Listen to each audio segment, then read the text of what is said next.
Hello, and welcome to this BAASS Connect Virtual 2021 presentation on remote access and approvals.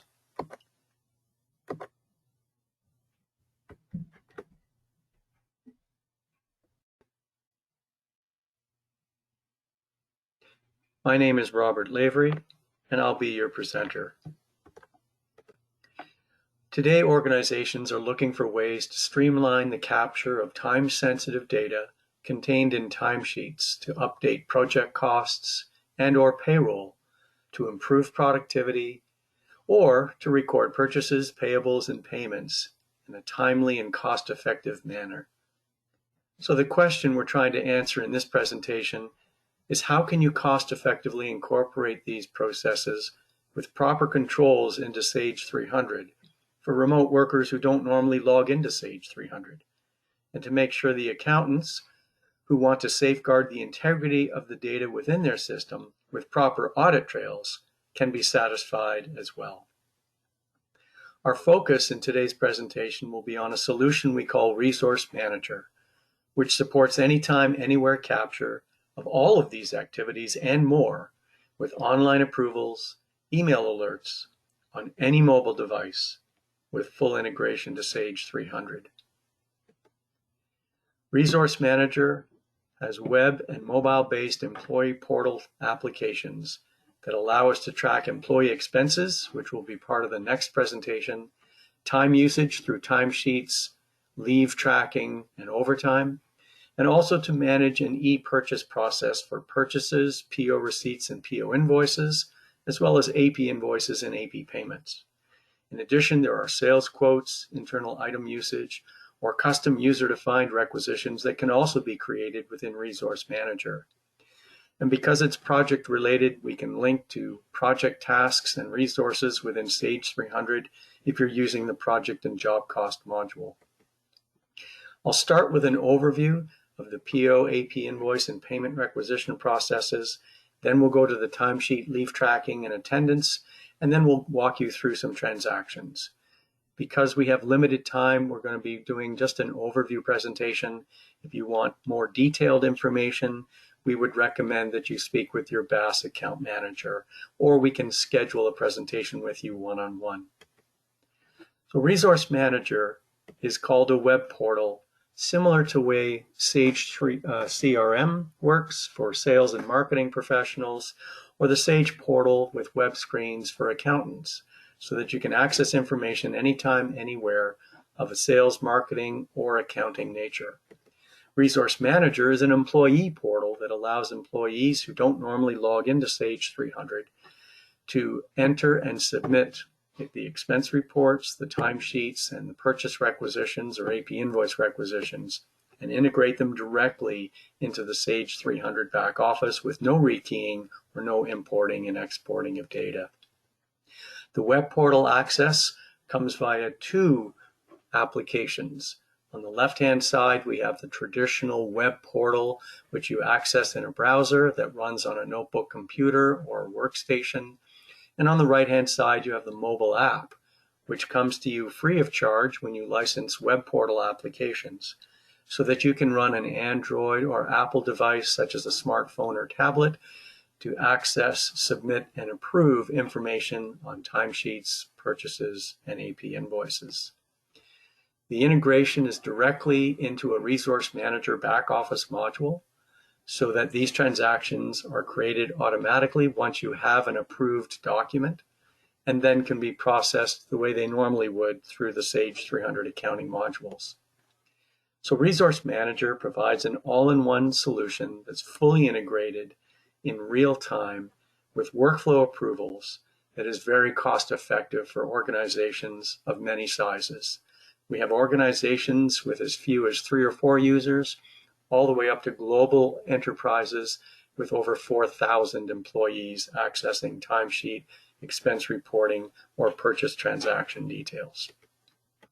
When we look at the overall functionality of Resource Manager, today's session is focusing on the e-purchasing, AP request, and time management aspects, where we can build workflow approvals at 3 levels within the purchasing process, at the PO level, PO receipt, or PO invoice.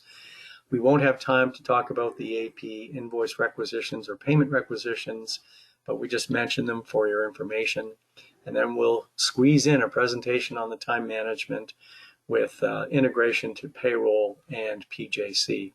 But there are other functions as well, and you can access this PowerPoint presentation by requesting it from your BAASS contact. So talking about e-purchasing, what are we talking about? The ability for non-accountants, so operational, divisional managers, supervisors, to raise a purchase request that can be submitted for approval, which will then create the PO document within Stage 300. But we also have added workflow and approvals around PO receipts and PO invoice requisitions so that you can have approvals at all three levels of the purchase process within Stage 300. You access these applications through the portal, as we've mentioned, and they're highlighted here in the red box so that we have three distinct transaction types with three distinct approval workflows if you require approvals at any one of those or all three of those levels of the transaction within Sage 300. Now, some of the key features. We have online request for quote capability that we'll show you in the presentation so that you can generate quotes, record who your preferred vendor is, what the criteria was for choosing that vendor, whether it was lead time or price or some other criteria. We also can control purchasing against PJC estimates and budgets. So for those organizations running project and job cost, we can integrate directly into the estimate budget capability for projects. We support blanket POs, so you can create a blanket PO, get approval on that, and then approve every drawdown of purchase items against that blanket PO. We have flexible PO numbering rules so that you can create unique series of purchase documents for clean and easy to follow audit trails. You can approve purchase requisitions by items, which is individual item lines, or at the full document level.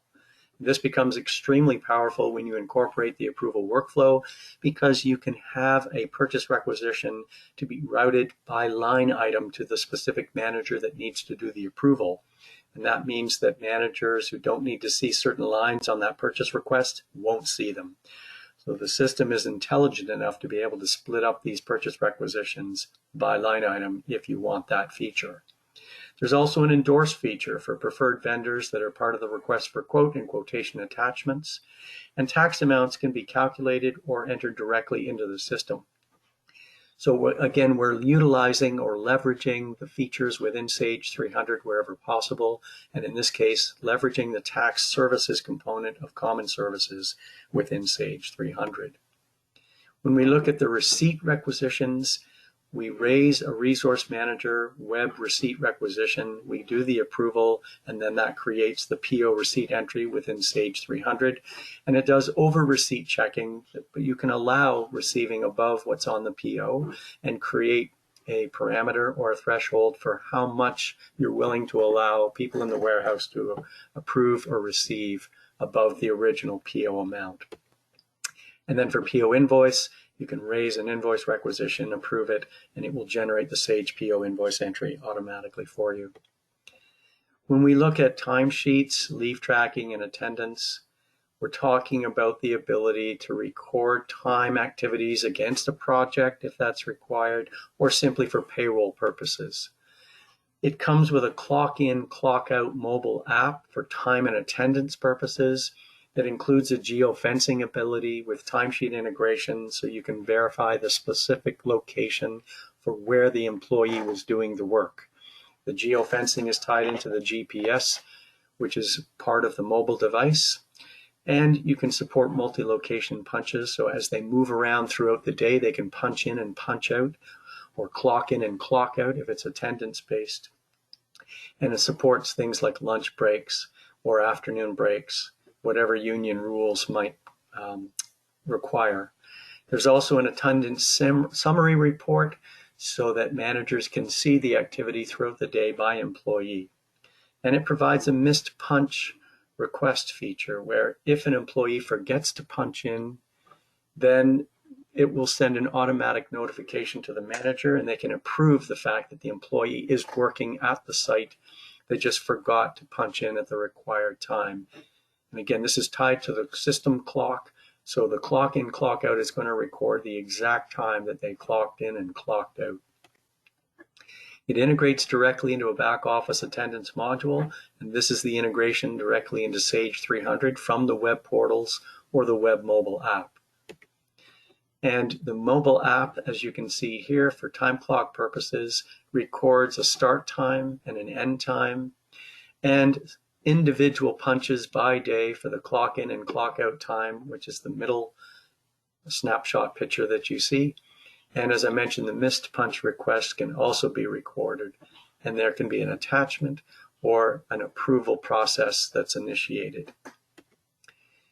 There's also a summary, as we talked about, for every day, the clock in and clock out time, the source being the mobile device, and the specific location and the device that was used with a description.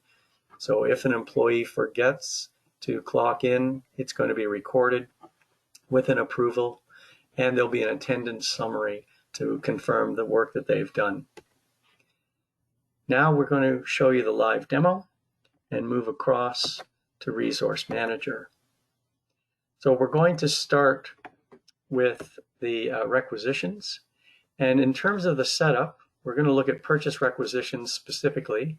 We have purchase types, and we have buyers that are assigned to the purchase types to make sure that only the appropriate people are making the purchase transactions and are limited potentially by which vendors they can buy from. So you can specify all vendors within accounts payable or just some vendors, or specify by vendor group.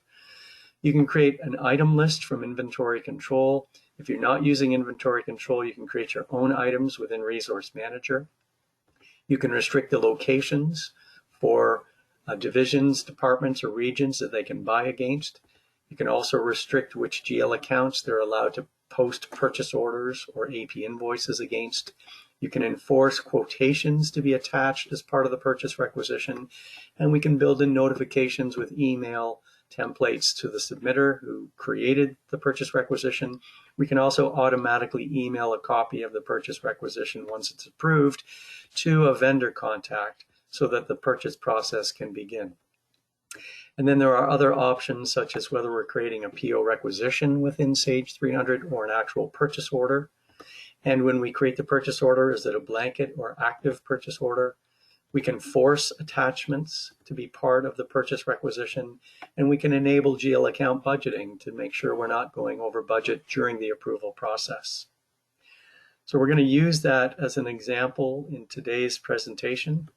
We're going to go through and just create a purchase requisition very easily. We can see historical information for previous purchase requisitions that have become purchase orders within Sage 300. There may still be some approved that haven't been posted through to PO, purchases that are still awaiting approval. We might have something that's been rejected, or open purchase orders that haven't been submitted for approval. When we click on the New button, we have the different purchase types. So it could be job related to PJC, or in this case, I want to use the budget control purchases. I have access to vendor information within the system and the location that I want to buy on behalf of.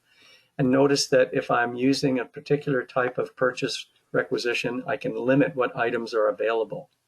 The other thing that we support is a fuzzy logic search. So if I cannot remember the item that I want to buy, but I do have a description, I start typing in the description in the item number field, and it knows which item that I want to buy.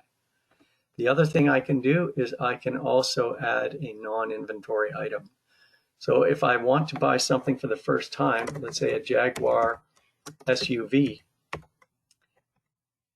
even though it's not part of the inventory system, I can still enter that information and record the details against a miscellaneous GL account code. Now, the other thing I can do is I can copy from a previous purchase request. So if I'm buying the same items on a regular basis, I can simply call up those items and say, okay, and it populates the lines for me. And you notice that I also have links to web pages. So I can click on a link to a web page and it will take me over to that website so I can see the details of what we need to purchase. And if I'm linking to a web catalog, that information is going to be visible to me. Also notice that for a stock item, I can attach pictures as part of a catalog within Resource Manager and have a picture of the item on the purchase requisition.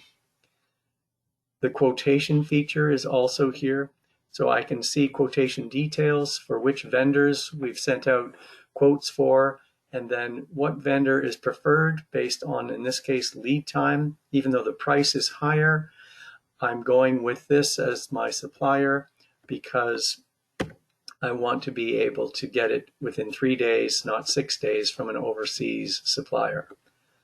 The other thing I can do is see other quote details, and I can also do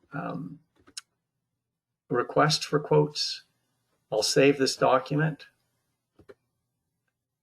and then I can start requesting quotes against the items that are on this purchase requisition, and I can share attachments of details. I record who uploaded the request and when it was updated, and I can also add additional vendors to the quote if needed. And all of this is supported through a validation procedure where I can make sure that I'm meeting the requirements for this type of purchase for the quotations that I need to attach. I can also record budget details. So I can have a GL account budget where I'm tracking a budget amount by period or year to date, show what's actually been expensed so far, what's pending on other purchase requisitions, and what's available currently for this period and for the year to date. If I want to create a specific item budget, that's what the RM or Resource Manager budget is all about. We can create specific budget details against items as opposed to just GL accounts. Now I've got these items here. I may want to start attaching information. Let's say I want to put in information about the Jaguar, and in this case I don't want the sedan. I want the Jaguar F-Pace SUV, and I want to attach some information about that Jaguar F-Pace, and I would browse to pick up the information. Now I'm going to go to a documents folder called suspense, which is sometimes what people do is they try to pick up information about purchase transactions or other details that they can save, and then that will be visible during the approval process. I may also want to include information about contract details or other specifications that I have as part of the process. So that could be an executed contract, and you notice that's a Word doc. So any file format can be supported as an attachment against the purchase order. We can also save this. We can import information from electronic catalog information. I'm going to just go ahead and submit.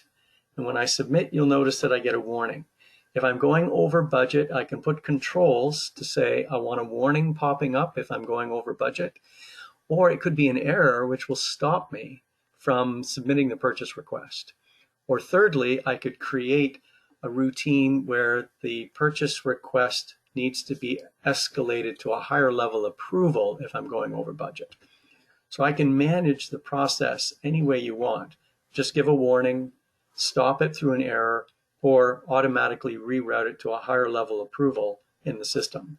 And you notice that I've got one level of approval here, but depending on the nature of the items, I've got supervisor or division managers who can do these approvals. I'm going to go ahead and exit out, and then I'll log in as Bruce. And you notice Bruce has a to approve list here, and a number of documents need his approval, but the one we're interested in is our purchase requisition PR 38, which has those 3 items on them. You notice they're all highlighted, and that's because that approval at the line level, it's detailing these 3 lines need to be approved. The attachments are here, so I could pick up the details and open up the attachments to see what the individual is buying. And if I'm okay, I can approve or reject. I can also see the budget details as part of the approval process. So all that information is visible to the approver. And then they can also check the quotation to make sure that they're meeting the standards for quotes. I'm going to go ahead and approve. I get the warning that I'm going over budget, but I'm still okay with that, even as the manager. And once we've approved that document, it clears the approval console. And where does it end up? Within Sage 300 as part of my requisition list. Now, if there are no other approvals that are required, you will see that transaction gets set up as a purchase requisition in an approved status, purchase request 38. And then all I need to do here is when I open it up, I can review it one last time from the back office perspective, and then choose whether I'm going to post it through to create the PO. Now, what you see here is an example of document management link. I can use document management link to attach documents in Resource Manager and have these flow all the way up to the PO module, or just keep the attachments from the portal that I set up, and this will remain as a document attachment just within the Resource Manager module. So I've got the option to use just Resource Manager, or I can use document management link from Orchid Systems to route these documents for the entire transaction process all the way up to AP. The approval audit trail is recorded with a date and a timestamp, any optional fields, and the requisition details. And I still have the budget information that you saw in the web portal. That's also visible here within the back office. So again, budgetary controls are supported through the entire process. The description of the items that we're buying, the file names for the attachments, all of that information is stored against the transaction. When I post, it will create the PO for me in Sage 300. And it would send an email automatically to the vendor contact. We'll go up to PO quickly and show you the PO transaction that's created. And in this case, you will see document management link popping again, because it's going to highlight the fact that I created a PO, and it shows me the PR 38, and a copy of the PO 58 was generated, and PO 58 is now attached as an attachment along with the other information, with the original reference back to the requisition number, purchase requisition 38. And then I would go through the normal purchase process of receiving against this PO and creating my PO invoice, running day end, and that would populate all the way up to accounts payable. And so just to show you this very quickly before we finish this part of the presentation, it would show as a PO generated batch in AP, and I would be able to open that up and see the details for the item that was purchased. And then I would be able to drill from that transaction back into the PO invoice entry with all the details concerning the original PO and the purchase requisition that was generated in that case. This is an older one, it was PR 34. But the complete audit trail is there, including document attached with support from purchase orders on the web to purchase orders in Sage 300 up to AP within Sage 300.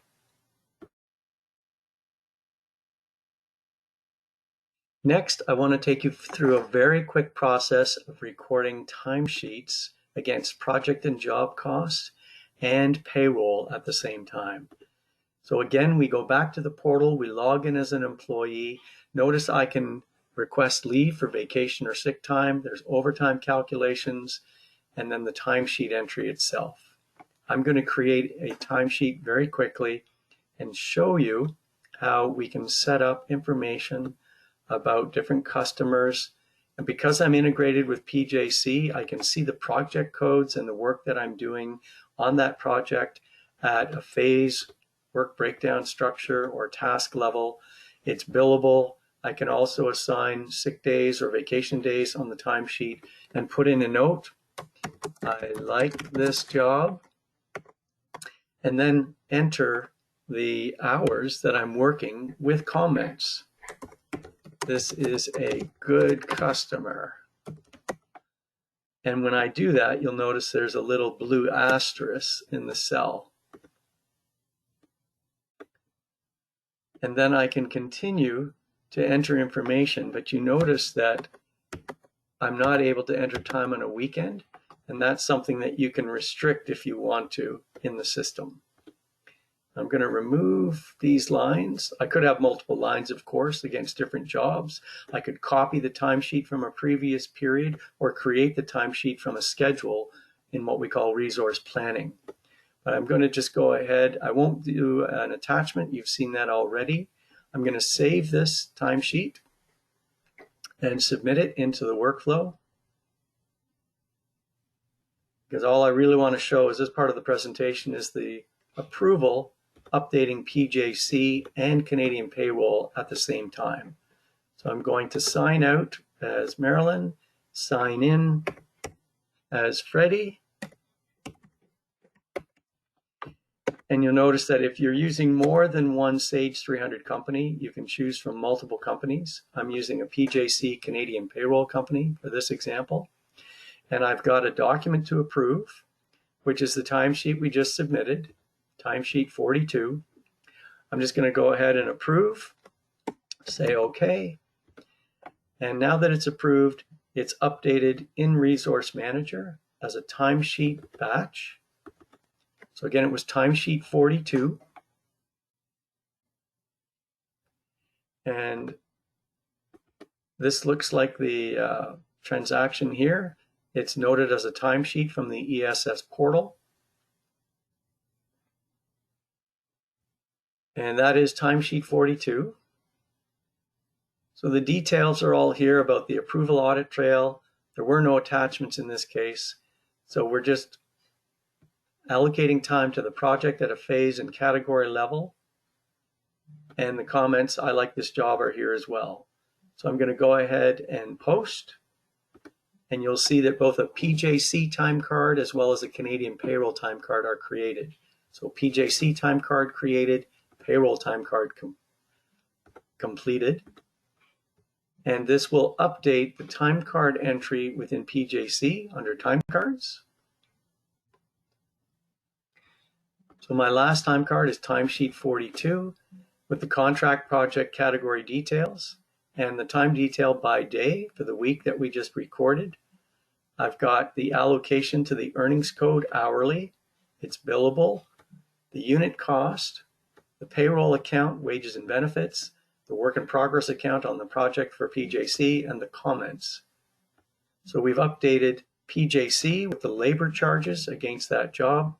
And for payroll purposes, of course, you could use periodic processing to update payroll from PJC, or as part of the configuration in Resource Manager, you can have it update payroll at the same time. So when you look at the time card entry for Marilyn, we can choose the last time card that was created. And there's the time for that week, updating Canadian payroll. So Resource Manager provides a quick and easy way for you to capture time detail, update project costing and payroll at the same time. So in conclusion, if you have any questions, you can post them to the chat or follow up with your BAASS account manager. If you want additional pricing or product information, please contact them as well. A copy of the PowerPoint presentation is available if you'd like it. And we'd just like to thank you for attending today. We appreciate your time. Please visit the BAASS Connect website and you can see the copies of today's slide deck. Thanks very much. Enjoy the rest of your day.